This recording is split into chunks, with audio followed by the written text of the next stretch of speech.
본 정보는 건강정보에 대한 이해를 돕기 위한 참고자료이며 환자의 증상과 질병에 대한 정확한 판단을 위해서는 의사의 진료가 필요합니다. 사과에 놀라운 소식이 있습니다. 첫째, 사과는 동맥경화를 예방한다. 동맥경화는 콜레스테롤 등이 혈관에 침착되어 혈관이 좁아지거나 유연성을 잃어버리는 상태를 말하며 동맥이 경화되면 혈액순환이 나쁘게 되고 혈전 등이 쌓이게 되어 협심증, 심근경색, 뇌졸중 등의 발병 요인이 된다. 동맥경화는 고혈압이나 혈액중위 지방 증가에 의해 발생한다고 한다. 동맥경화를 예방하는 데는 콜레스테롤과 중성지방의 양을 정상적으로 유지하여야 한다. 이를 위해서는 동물성 지방과 연분의 섭취량을 줄이고 사과에 많이 포함되어 있는 식물섬유를 많이 섭취해야 한다. 식물섬유는 혈관에 쌓이는 유해한 콜레스테롤을 내보내고 반대로 유익한 작용을 하는 콜레스테롤을 높이는 작용을 해 동맥경화를 예방하는 역할을 하기 때문이다. 둘째, 사과는 고혈압을 예방한다. 사과의 칼륨은 나트륨 즉 식염을 구성하고 있는 성분을 체외로 배출시키는 작용이 있으며 이 역할이 혈압의 상승을 미연에 방지하는 것이다. 재미있는 예로 일본의 모 대학 교수는 일본의 사과 주산 지역인 아오모리현 사람들과 논농사를 주로 짓는 지역 사람들을 대상으로 각각의 혈압을 측정하였다.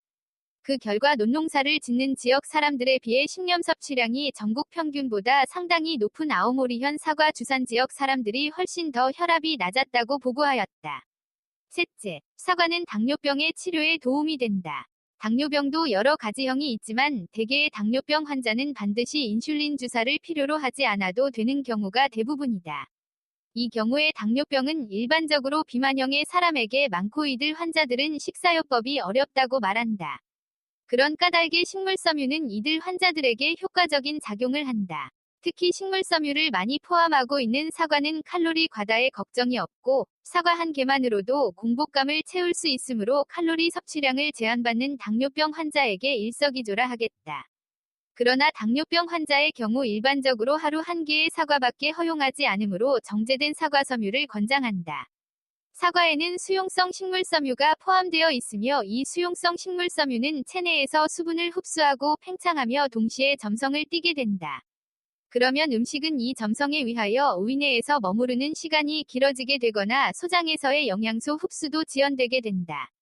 그렇게 되어 혈당치의 상승도 자연히 억제시키게 되는 것이다. 넷째, 사과는 변비를 해결해주고 대장암을 예방해준다. 건강한 사람의 경우 대개 대장에 내용물이 운반되면 정장작용이 일어나 영양소는 흡수, 소화되고 내용물이 직장에 도달하면 직장벽을 자극하게 되어 변을 보게 된다. 그러나 식물섬유 섭취량이 적으면 대장 내 내용물이 적어 직장벽이 자극을 받지 않게 되고 내용물이 쌓이게 되는데 이렇게 되면 변비가 발생한다.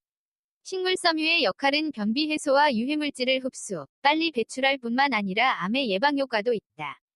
예를 들면 대장암은 암의 발생을 촉진시키는 식품 혹은 장관 내에 발생한 발암성 물질이 대장을 통과하는 시기가 길어질수록 대장의 점막과의 접촉 시간도 길어지기 때문에 대장암이 발생할 위험이 높게 된다.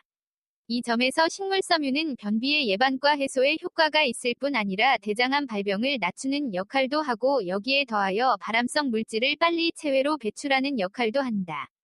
또 몸에 유익한 비피더스균의 활동도 활발하게 하여 병에 대한 저항력도 높게 한다. 사과에 많이 포함되어 있는 이러한 식물섬유를 효과적으로 섭취하는 방법은 사과를 껍질째 먹는 것이다. 왜냐하면 과육과 과피 사이에 이 식물섬유가 30% 이상 포함되어 있기 때문이다. 그러나 많은 사람들이 농약 때문에 껍질째 먹는 것을 꺼려하고 있으나 수확 전 일정 기간 동안에는 농약살포를 금지하고 있으며 흐르는 물에 잘 씻어 먹으면 크게 걱정하지 않아도 되리라 본다.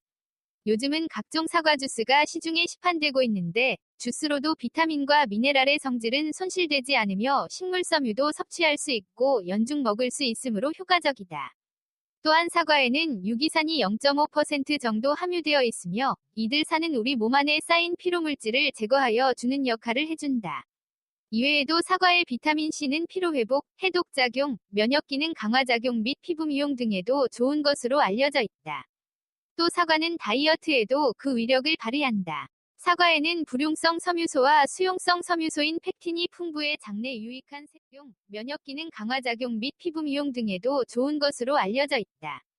또 사과는 다이어트에도 그 위력을 발휘한다. 사과에는 불용성 섬유소와 수용성 섬유소인 팩틴이 풍부해 장내 유익한 세균을 증식시켜 소화운동을 돕고 배변량을 늘려 변비 예방에도 효과. 사과에 들어있는 캐세틴은 폐 기능을 강화시키고 담배 연기로부터 폐를 보호해주는 효능이 있어서 미세먼지와 같은 공기오염물질 정화 및 기관지가 약한 사람 또는 흡연자에게 도움. 껍질에는 안토시아닌 성분이 포함되어 있어 노화의 원인이 되는 활성산소를 억제하고 혈장 속 과산화지질의 증가를 억제하며 세포의 노화와 조직 손상을 방지. 장운동 개선 효과. 불용성 섬유소와 수용성 섬유소인 팩틴이 풍부해 장내 유익한 세균을 증식시켜 소화운동을 도와주며 배변량을 늘려 변비 예방에도 효과적임. 폐기능 향상. 캐세틴은 폐 기능을 강화시키고 담배 연기로부터 폐를 보호해주는 효능이 있어서 미세먼지와 같은 공기오염물질 정화 및 기관지가 약한 사람, 흡연자에게 도움이 되는 과일임. 치아 건강 향상. 사과는 입속에서 타액 생성을 자극하여 입안에서 서식하는 박테리아의 수치를 낮춰 충치 예방에 탁월하며 치아 미백 효과도 있어 치아 건강에 도움이 돼.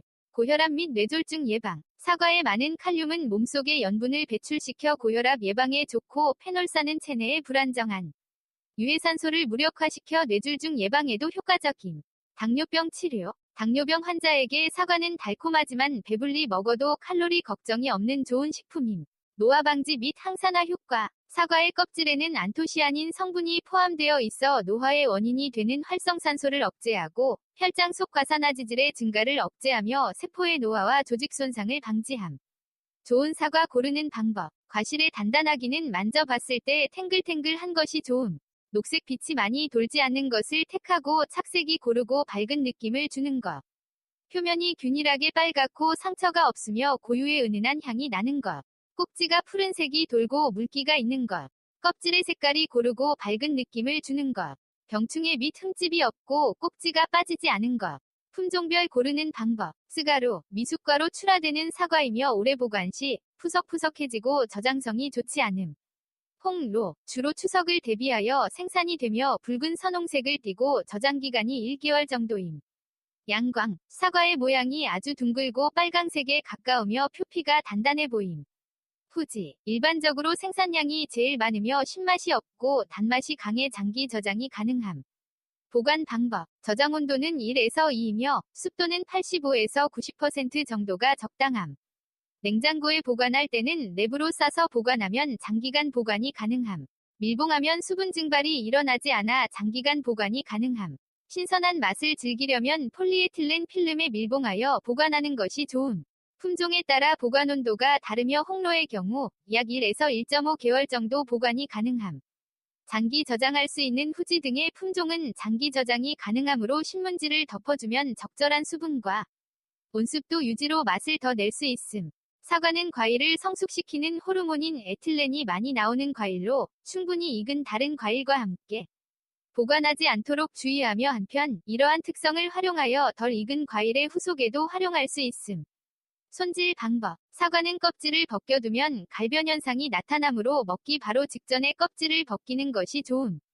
깎아놓은 사과를 보관할 때는 소금물 또는 설탕물에 담갔다가 보관하면 갈변을 막을 수 있음. 구입 후 냉장고에 하루 정도 보관 후 먹어야 당도가 올라가고 고유의 맛이 더해짐. 출처, 농촌진흥청, 농림수산식품교육문화정보원. 섭취 방법, 식초, 젤리, 파이 등의 소재로도 널리 쓰이며 최근에는 아로마 테라피나 천연 화장품, 비누 등으로도 활용. 생과로 먹거나 잼, 주스, 샐러드 등 여러 요리에 사용. 유럽에서는 소시지나 고기 요리에 튀긴 사과나 사과 소스를 쓰고 카레 스튜를 만들거나 감귤류로 젤리나 무스를 만들 때 사과나 사과즙을 넣어 맛과 향을 돋움. 면역 기능 강화 작용 및 피부 미용 등에도 좋은 것으로 알려져 있다. 또 사과는 다이어트에도 그 위력을 발휘한다. 사과에는 불용성 섬유소와 수용성 섬유소인 팩틴이 풍부해 장내 유익한 세균을 증식시켜 소화운동을 돕고 배변량을 늘려 변비 예방에도 효과. 사과에 들어있는 캐세틴은 폐 기능을 강화시키고 담배 연기로부터 폐를 보호해주는 효능이